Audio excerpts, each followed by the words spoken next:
अगर आप मुग़ल इतिहास पढ़ने बैठेंगे तो आपको कई सारी औरतों का ज़िक्र मिलेगा, जिनमें गुलबदन बेगम, हमीदा बानो बेगम, नूरजहाँ बेगम, ज़ेबुन्निसा तक का ज़िक्र है। लेकिन वहाँ पर एक बहुत मशहूर शहज़ादी जिसका ज़िक्र हमेशा छूट जाता है और उस पर कभी गौर ही नहीं किया गया, वो हैं जहाँ आरा बेगम। ये वही जहांआरा बेगम हैं जो शाहजहां के ज़माने में सबसे ताकतवर औरत और मुग़ल साम्राज्य की सबसे अमीर शहज़ादी हैं। उनका रुतबा इतना है कि औरंगज़ेब भी उन्हें झुककर सलाम करता है, उनकी बात कभी नहीं टालता। औरंगज़ेब के ख़िलाफ़ होने के बावजूद भी उसने उन्हें बख्श दिया। जहांआरा मुग़ल बादशाह शाहजहां और मुमताज़ महल की बेटी थीं। उनकी मां की मौत तब हुई जब जहांआरा सिर्फ 17 साल की थीं। पत्नी की मौत के बाद शाहजहां इस कदर दुखी हुए कि साम्राज्य से किनारा कर एकांत जीवन जीना शुरू कर दिया। ये वो दौर था जब मुग़ल साम्राज्य के हरम की जिम्मेदारी जहांआरा पर आ गई थी। उनकी नेतृत्व क्षमता को देखते हुए शाहजहां ने सल्तनत के कई मामलों की जिम्मेदारी जहांआरा को सौंपी और उन्हें मुग़ल साम्राज्य का सबसे बड़ा खिताब, जो औरतों को प्रदान होता है, पातशाह बेगम, प्रदान किया।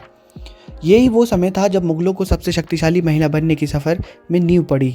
जहांआरा ने एक के बाद एक फ़ैसले लेने शुरू किए। बीबीसी की रिपोर्ट में दिल्ली की जामिया मिलिया में इतिहास और संस्कृत विभाग की सहायक प्रोफेसर डॉक्टर रोहिमा जावेद राशिद कहती हैं कि जहांआरा बेगम मल्का हिंदुस्तान नहीं थी, लेकिन अपनी मां की मौत के बाद मुग़ल साम्राज्य की सबसे अधिक शक्तिशाली महिला बनी रहीं। शाहजहां के दौर को भारत का स्वर्ण युग कहा जाता है। बादशाह के इस बात पर पूरा भरोसा था कि जहांआरा जिम्मेदारी को संभालने में सक्षम साबित होंगी, और ऐसा हुआ भी। वो अपने पिता की नज़रों में किस कदर खरी उतरी, इसका अंदाज़ा इससे लगाया जा सकता है कि मां मुमताज़ महल की मौत के बाद उनकी संपत्ति का आधा हिस्सा जहांआरा बेगम को मिला और अन्य हिस्सा बाकी बच्चों में बांट दिया गया। अलीगढ़ मुस्लिम यूनिवर्सिटी में इतिहास के associate professor doctor M Wasim Waja का कहना है कि जहांआरा को जब पातशाह बेगम बनाया गया तो उन्हें 1 लाख अशरफियाँ और 4 लाख रुपए दिए गए। इसके बाद 4 लाख रुपए का वार्षिक वजीफ़ा देने की घोषणा हुई। उन्हें कई बाग तोहफे में दिए गए, जिसमें बाग जहांआरा, बाग नूर और बाग सफ़ा शामिल रहे। इतना ही नहीं, उन्हें जागीरों जैसे अछल, फरदहा, बाछौल, सफ़ापुर, दोहरा और पानीपत की जिम्मेदारी सौंपी गई। वो मुग़ल इतिहास की सबसे अमीर शहज़ादी थीं। उनके रुतबे को कोई भी मुग़ल शहज़ादी छू तक न सकी। मुग़लों के दौर में वो कितनी पावरफुल थीं, इस बात का अंदाज़ा इस बात से लगाया जा सकता है कि उन्हें सूरत शहर दिया गया, जहां मुग़लों के जहाज़ चलते थे और अंग्रेज़ों के साथ व्यापार होता था। यही वजह है कि जहांआरा को मुग़लों की सबसे अमीर शहज़ादी कहा गया है। फरवरी 1633 में भाई दारा शिकोह और नादिरा बेगम की शादी हुई।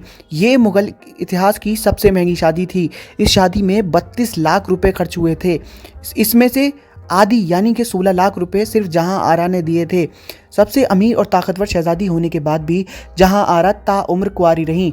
ऐसा बिल्कुल नहीं था कि उन्हें कभी प्यार नहीं हुआ। इतिहासकार निकोलो मनुची के मुताबिक जहांआरा के प्रेमी चुपके मिलने आते, लेकिन शादी ना होने की कई वजह बताई गई, जैसे बादशाह का बेटी के प्रति बहुत ज़्यादा प्यार। एक और इतिहासकार मानते हैं कि अगर मुग़ल सल्तनत में बेगम की पति की हिस्सेदारी होती तो साम्राज्य का क्या होता। यानी कि अगर जहांआरा बेगम की शादी हो जाती तो उनके पति मुग़ल साम्राज्य के लिए ख़तरा बन सकते थे, क्योंकि शादी होने के बाद जहांआरा बेगम की सारी संपत्ति और रुतबा उनके पति की तरफ ट्रांसफ़र हो जाता। इसी वजह से मुग़ल साम्राज्य में उनकी जोड़ मिलना बहुत मुश्किल था, और इसीलिए मुग़ल बादशाहों ने उनकी शादी की तरफ बिल्कुल भी गौर नहीं किया। अपने बाप शाहजहां की तबीयत को बिगड़ता देख औरंगज़ेब ने सत्ता हासिल करने के लिए अपने भाइयों के खिलाफ मोर्चा खोला। उसने अपने सबसे बड़े भाई और उत्तराधिकारी दारा शिकोह के खिलाफ ज़बरदस्त जंग की। जहांआरा बेगम अपने चहीते भाई दारा शिकोह का साथ दे रही थी, लेकिन आखिरकार औरंगज़ेब विजय हुए।